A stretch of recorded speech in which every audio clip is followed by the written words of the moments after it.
गुरुजन वर्ग आज इधर और यहाँ बैठे हुए मेरे विद्यार्थी मित्रों, मैं अर्शन अफसर शेख एकता नौवीं टुकड़ी श्री छत्रपति शिवाजी विद्यालय व कनिष्ठ महाविद्यालय कोलपेवाड़ी का छात्र।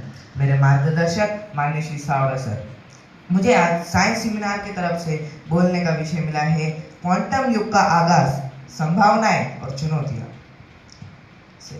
नेक्स्ट शुरुआत। दोस्तों, हर युग की पहचान उसके आविष्कारों से होती है, उसके खोजों से होती है। जैसे कि पत्थर युग की पहचान आग और पहिए से है, औद्योगिक युग की पहचान मशीनों से है, टेक्निकल युग की पहचान कंप्यूटर और इंटरनेट से है। वैसे ही अभी हमारी 21वीं सदी की पहचान बनने जा रही है क्वांटम तकनीक। किसी शायर ने भी क्या खूब कहा है, जी हाँ, किसी शायर ने भी क्या खूब कहा है, मंजिलें उन्हीं को मिलती है जिनके सपनों में जान होती है। मंजिलें उन्हीं को मिलती है जिनके सपनों में जान होती है। पंख तो यूं ही फड़फड़ाते हैं, जबकि हौसलों से तो उड़ान होती है, हौसलों से तो उड़ान होती है। क्वांटम युग यह हमारे वैज्ञानिकों के लिए एक हौसले भरी उड़ान ही है। अब हम इस क्वांटम युग को एकदम अच्छे से और डिटेलिंग में समझते हैं। नेक्स्ट क्वांटम युग क्या है? क्वांटम शब्द सुनते ही हमें लगता है कि यह बहुत कठिन होगा, यह बहुत मुश्किल होगा, लेकिन हम इसे बहुत ही सादे और सरल भाषा में समझते हैं। यह एक ऐसी तकनीक है जो बहुत ही छोटे छोटे कणों के परमाणु पर और इलेक्ट्रॉन की एक अजीबोगरीब दुनिया पर आधारित है। जैसे कि हमारा पारंपरिक कंप्यूटर 0 और 1 पर काम करता है, वैसे ही क्वांटम कंप्यूटर 0 और 1 दोनों पर एक साथ ही काम कर सकता है। तो हमें इससे ही पता चलता है कि हमारे पारंपरिक कंप्यूटर से अरबों गुना तेज है, अरबों गुना आगे है। नेक्स्ट संभावनाएं। क्वांटम युग यह हमारे लिए बहुत सारे सुनहरे अवसर लेकर आया है, जिसमें सबसे पहले है तेज कंप्यूटरिंग। जैसे कि गूगल ने 2019 में क्वांटम कंप्यूटर से गणना 200 सेकंड के अंदर किया।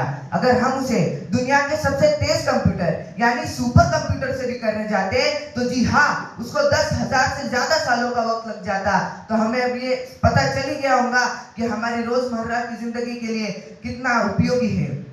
आगे का पॉइंट है नई दवाइयाँ और इसका इलाज। क्वांटम तकनीक की मदद से हम अणुओं का स्टिक मॉडल बना पाते हैं, जिससे कैंसर, अल्जाइमर ऐसे दुर्लभ बीमारियों का पहले ही सही शोध लग सकता है और कई जानें भी बचाई जा सकती है। नेक्स्ट मजबूत सुरक्षा। क्वांटम इंटरनेट को हैक करना ये लगभग नामुमकिन है। इससे हमारे बैंक डिटेल, सरकारी रहस्य ये पूरी तरह से सुरक्षित रह सकते हैं और उसका कोई हमें खतरा भी नहीं होगा। अंतरिक्ष और जलवायु विज्ञान। ब्लैक होल और ब्रह्मांड की उत्पत्ति को समझने के लिए यह तकनीक बहुत ही उपयोगी हो सकती है और इससे जलवायु में होने वाले परिवर्तन ये हमें उसी वक्त समझ में आ जाएंगे। इससे बड़े से बड़ा भूकंप, बड़े से बड़े तूफान, इसके भविष्यवाणी करना ये और भी आसान हो जाएगा। एआई और शिक्षा में क्रांति। क्वांटम तकनीक से एआई और भी कृत्रिमान और बुद्धिमत्ता होगा, जिससे हम हर एक बच्चे को उसकी पर्सनल लर्निंग दे सकते हैं। नेक्स्ट चुनौतियां। लेकिन मित्रों, जहां रोशनी होती है वहां पहले उजाला भी होता है, इसलिए क्वांटम तकनीक के आगे भी कोई चुनौतियां हैं। जैसे बहुत ही महंगी तकनीक। क्वांटम तकनीक बनाने के लिए, क्वांटम कंप्यूटर बनाने के लिए अरबों करोड़ों रुपए खर्च हो जाते हैं, उसे बहुत ही ठंडे वातावरण में, जैसे कि -273 डिग्री पर चलाना पड़ता है। ये हमारे लिए इसकी पहली चुनौती है। तकनीकी कठिनाइयाँ।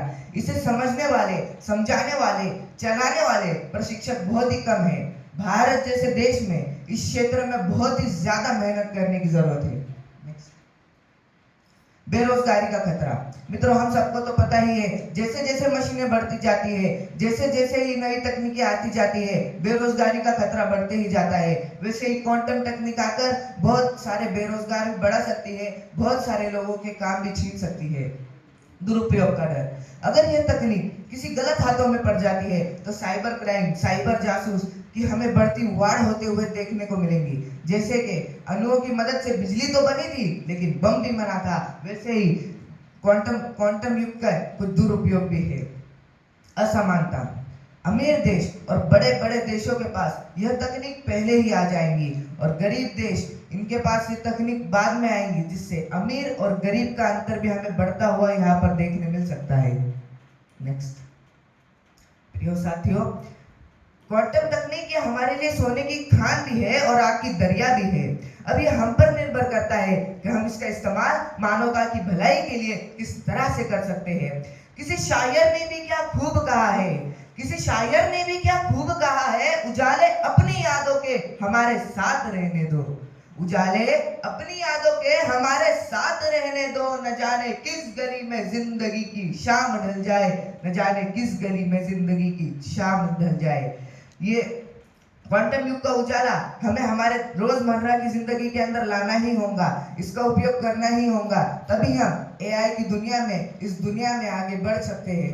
किसी शायर ने भी क्या खूब कहा है, किसी शायर ने भी क्या खूब कहा है, तूफानों के अंदर ताश का महल नहीं बनता, तूफानों में ताश का महल नहीं बनता, रोने से बिगड़ा कोई मुकद्दर नहीं बनता, रोने से बिगड़ा कोई मुकद्दर नहीं बनता।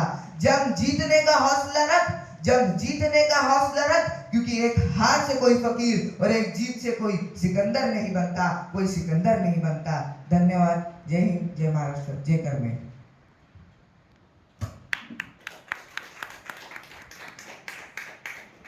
ये जो ब्लैक होल की बढ़ती उत्पत्ति है, हमारा ब्रह्मांड है, उसमें कौन कौन से और नए प्लैनेट भी हो सकते हैं, ये तो पूरी तरह से इंसानों को पता नहीं है। तो उसकी ब्लैक होल की जो उत्पत्ति है और ब्रह्मांड जो है, हमारा यूनिवर्स बहुत बड़ा है, तो उसके समझने के लिए भी क्वांटम युग ये बहुत सारी मदद कर सकता है, मुझे लगता है।